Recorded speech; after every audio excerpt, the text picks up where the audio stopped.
What's going on with those white TikTokers who still identify as communists? Okay, so he begins with an ad hominem in order to persuade his listeners to discredit the ideas of communism because they are coming from me, a white person. This is a classic logical fallacy, so we can put that aside. Let's see if he actually engages with the ideas. Dude, do you even know what the word communist means? Of course I do. Communism in the context of a society is the collective common ownership of the means of production and resources, which is in direct contrast to the idea of capitalism, which is private ownership of the means of production. I know you don't because nobody does. Well, that's a big self-own on your part. You are projecting your own ignorance. Since you don't know what it is and you can't explain it, then nobody can. Even your man Karl Marx never gave a clear definition of what a communist society is. That's a really weird and defenseless hill to die on, because in the Communist Manifesto on page 15, Karl Marx plainly states that communism is the abolition of private property.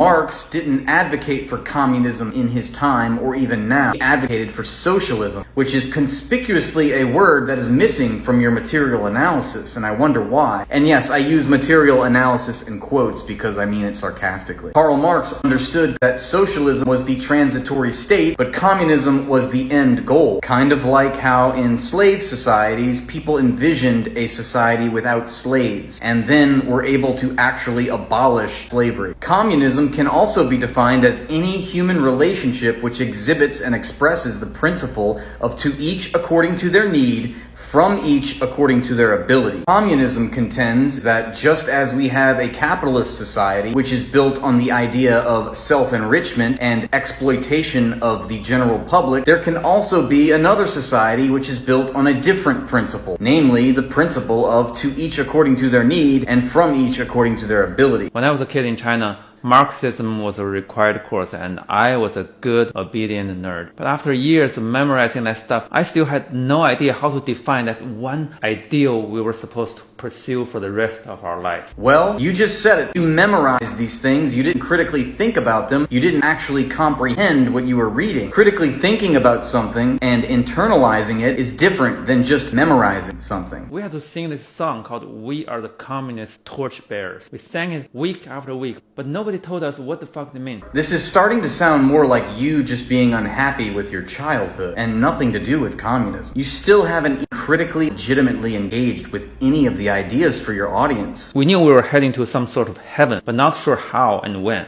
You guys should understand that feeling, right? Because you guys have something similar called the rapture. Comparing the abolition of class and the end of oppression for workers and marginalized communities as the same as some cult-like religious event that is pure myth and fantasy is ruling class propaganda. If you're not being paid by American oligarchs, then you're wasting your time, really. You should be getting some money for this. Even the very top communist leaders couldn't agree on what communism meant. Like the Soviet General Party Secretary Khrushchev once had a vision of building communism in 20 years and blah blah. And the Chinese communist leader Mao thought it was bullshit. So your entire argument about discrediting the ideas of communism are because of two communist party leaders from different countries disagreeing on how to implement communism in a society dominated by global imperial capitalism. Well done.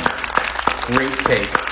Blah blah blah blah. Yeah, let's just blah blah blah the fact that communism and Marxism spread to every hemisphere of the globe in 150 years. He literally wrote a poem telling Khrushchev to quit farting. I'm serious. I don't know why he thought it was a good idea to put the word fart in a poem. Wow, Mao said the word fart in a poem? Well, that's it. Communism is done. Stick a fork in it. No more trying to uplift the proletariat or raise the standard of living for peasants. Let's go back to the Tsar. We can't empower the working class because Mao said fart in a poem. You know those really annoying libertarians who only read the first model in Econ 101 and then decide that free market can solve everything? Pretty wild, right? I see the same problem in Marxists. Yeah, it's sort of like how liberals uncritically assess the historical record and social movements in order to align themselves with the current power structure simply because it exists and it's convenient for them. Do you have any idea how many massive data sets and research methods and models and experiments and statistical software And now he reverts to typical capitalist propaganda, as I expected. Neoliberal economics is just too complicated. There's just too many ideas and math and models. It's just too complex. That's why humans can't live with dignity, because we have an economics textbook that has all these models. It's just too mathy. It's too complex. The social science citation index includes more than 3,000 peer-reviewed journals.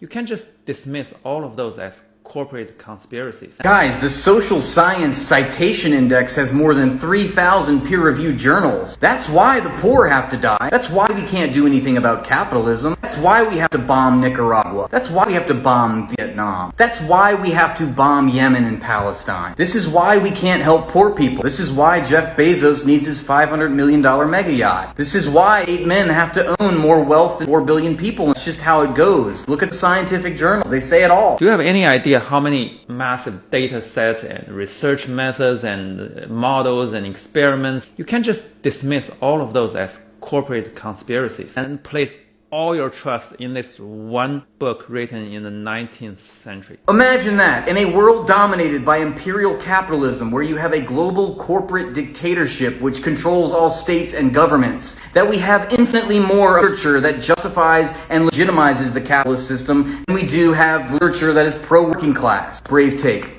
Brave take. I don't know about you, but I don't trust any social scientists that had never heard of light bulbs. That is a really weird straw man. That's a really weird false equivalency. And once again, you've done nothing to counter, at the very least, counter the arguments posed by Marx. I don't know about you, but I don't trust any social scientists that had never heard of light bulbs. I wouldn't trust a pro-capitalist sympathizer who doesn't competently understand the ideas of Marxism and communism, which is the only internationally recognized and acclaimed and enduringly popular critique of capitalism known in human history. At least enough to sincerely and genuinely counter them in a video. Communism is dead in academia for a reason. It died of old age. It's a natural death. That's right. The ideas and values and principles of the working class, in their attempt to seize control over the capitalists, died of old age. Had nothing to do with the imperial violence of the only global imperial superpower for the past 200 years, the United States. So it's kind of ironic that he spends an entire video complaining about how communism is bad and vague, and yet he doesn't offer any insight into why he thinks communism is bad or that capitalism is good and worth defending. Although, to his credit, he does acknowledge that, much like communism, he doesn't know what capitalism means either. Just blissfully unaware. I challenge this person to try again and do better. Try to rise to the level of an actual political discussion by contending and engaging and countering the actual argument.